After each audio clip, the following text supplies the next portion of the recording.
ఈ KSB construction Sudheer Babu గారి గురించి సిఐటి నాయకులు రాజు గారు మాట్లాడతారు. ఆయన దగ్గరికి ఎంతమంది బాధితులు వెళ్ళారు, ఆయనతో ఈయన మాట్లాడినప్పుడు ఆయన వ్యవహరించిన తీరు ఎలా ఉంది, ఆయన గురించి ఈయన మాటలో రాజుగారి మాటలో విందాం. రాజుగారు నమస్తే అండి.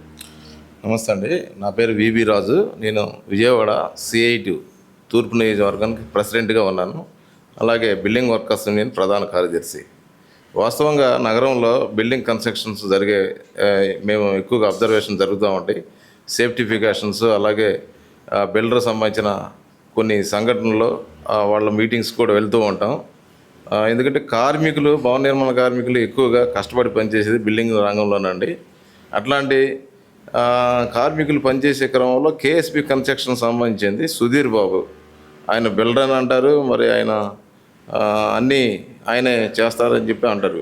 ఏ పర్మిషన్లో ఏ లేకుండా కూడా చేస్తున్నారని కూడా మాకు కొన్ని అపోహలు ఆయన దాంట్లో వచ్చాయి. కానీ అక్కడ పనిచేసే కార్మికులు టాపీ మేస్త్రే కానీ, వుడ్ వర్కరే కానీ, రాడ్ బెండరే కానీ, వివిధ 36 రకాల పని వారు పనిచేస్తూ ఉంటారు. ఇందులో బివి శ్రీనివాస్ గారు అని ఇంజనీరు, ఆయన మాకు కంప్లైంట్ చేశారు. అది ఇక్కడ విజయవాడ ప్రాంతం దగ్గర ఉన్న వెటర్నరీ కాలనీకి సంబంధించిన అక్కడ బిల్డింగ్ ప్రాంతానికి మేము విజిట్ చేసాం. దానికి సంబంధించిన ఇవన్నీ కూడా మెజర్మెంట్ తీసాం. తర్వాత టైల్స్ సంబంధించినవి, తర్వాత ఆయన ఏమేం చేశారు అనేది కూడా అబ్జర్వ్ చేసి అవన్నీ నోటిఫికేషన్ చేసి అవన్నీ కూడా సుధీర్ బాబుతో ఒకసారి కూర్చొని మాట్లాడి మొత్తం వ్యవహారం సెటిల్ చేసిన తర్వాత కూడా ఇవాళకి దాదాపుగా 6 నెలలు అవుతుంది. దాన్ని వ్యవహారం సెటిల్ చేయకుండా తను దొడ్డిదారిన మనుషులు ఎవరు లేనప్పుడు తను పని చేయించుకున్నాడు. అట్లాగే శ్రీనివాస్ గారికి ఇవ్వాల్సిన డబ్బులు ఇవ్వలేదు. అందులో పనిచేస్తున్న రాజు అనే టాపీ మేస్త్రికి కూడా దాదాపుగా కొన్ని లక్షల రూపాయలు ఇవ్వాల్సిన డబ్బులు ఇవ్వకుండా వేరే మేస్త్రిని ఆయనకి చెప్పకుండా, రాడ్ బెండర్ మేస్త్రిని, ఆయన తరహాగా ఆయన కింద ఉండి పనిచేసే మేస్త్రులను కూడా ఆయనకి చెప్పకుండా వేరే వాళ్ళని తీసుకొచ్చి వెటనరీ కాలనీ సైట్లో చేయడం జరుగుతుంది. వాస్తవానికి ఏదైనా కేఎస్బి కన్స్ట్రక్షన్ సంబంధించిన సుధీర్ బాబు బిల్డింగ్ రంగం అంటే అసంఘటిత నిర్మాణ రంగం. దీంట్లో ఉన్న కార్మికులు ఎవరైనా సరే ఏదో అభిమానంతో చేసేవాళ్ళు ఉంటారు. అట్లాగే అందులో చేసే ప్రతి కార్మికులు నమ్మకం మీద ఆధారపడి ఉంటుంది. ఈ నమ్మకాన్ని క్యాష్ చేసుకుని వివిధ ఇందులో పనిచేసే వర్కర్లందరూ కూడా ఫ్రాడ్ చేస్తున్నాడండి.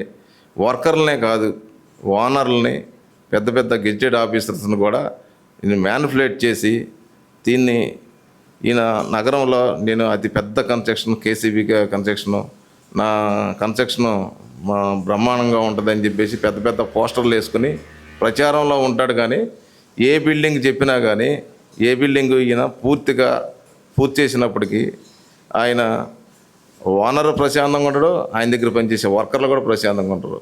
ఒక్క మాటలో చెప్పాలంటే ఇలాంటి ఫ్రాడ్ మైండ్ ఉన్న వాళ్ళని బ్లాక్ లిస్ట్లో పెట్టాలి, ప్రభుత్వం పట్టించుకోవాలి. ఈయన దగ్గరికి వచ్చిన వాళ్ళందరూ కూడా క్యూ కడుతున్నారు. అయ్యా నాకు 1,00,000 రావాలి, 2 లక్షలు రావాలి, 50,000 రావాలి, నా పని ఆపేశారు, అయ్యా నేను ఎదురు పెట్టుబడి పెట్టాను, నా పరిస్థితి ఏంటి అని చెప్పేసి క్యూ కడుతున్నారు వర్కర్స్. ఇలాంటి వాళ్ళని ప్రభుత్వం దృష్టికి తీసుకెళ్ళి చర్య తీసుకోవాలి ఈయన మీద. అలాగే వర్కర్స్ మేము ఏదైతే సిఐటి యూనియన్ నుంచి మేము చెప్పామో వాళ్ళు కూడా కొన్ని జాగ్రత్తలు తీసుకోవాలని కూడా చెప్తున్నాం. అట్లాగే ప్రభుత్వం ఈయన బ్లాక్ లిస్ట్లో పెట్టడం ఒకటే కాదు, ఈ ఓనర్స్ అసోసియేషన్ సంబంధించింది, బిల్డర్స్ అసోసియేషన్ సంబంధించిన దాంట్లో కూడా ఈయనపై చర్య తీసుకుంటే కానీ ఇలాంటి వాళ్ళు సొసైటీలో ఉండకుండా, అట్లాగే ఈయన్ని ఒక క్రమ పద్ధతులు పెడితే కానీ దీని పరిష్కార మార్గం ఉండదని సిఐటి కార్మిక సంఘంగా నేను చెప్తున్నాను. Thank you sir.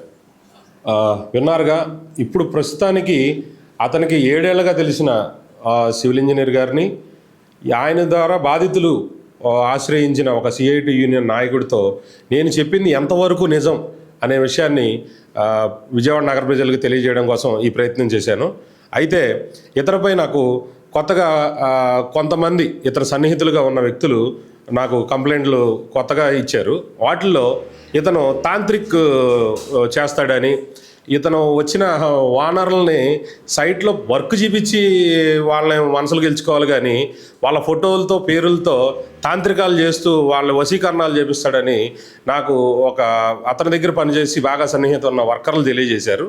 అయితే ఈ విషయంపై ఆ తాంత్రిక్కి సంబంధించి అతను చేస్తున్నాడంటూ మాట్లాడేదానికి కూడా కొందరు వ్యక్తులు వస్తామని చెప్తున్నారు. అయితే అతని దగ్గర పనిచేసి ఆఖరికని అన్న మాట కూడా మనం వాడకూడదు. ఎందుకంటే వాళ్ళు కూడా మనతో పాటు ఉండే మనుషులు కాబట్టి కూలిగా వచ్చే కూలి పనుల అమ్మాయిలను కూడా ఇతను అసభ్యంగా మాట్లాడినట్టుగా మనకి తెలియజేస్తున్నారు. అయితే ఈయన చేసే ప్రతి పని కూడా ఒకే స్టేషన్లో కేసులు నమోదు అవ్వకపోవడం ప్రధాన కారణంగా తెలుస్తుంది. కనుక ఇతని బాధితులందరినీ ఒక క్రమ పద్ధతిలో నేను గ్యాదర్ చేసి వాళ్ళందరితో కలిపి సిపి గారి దగ్గరికి వెళ్లేందుకు మేము సిద్ధమవుతున్నాం.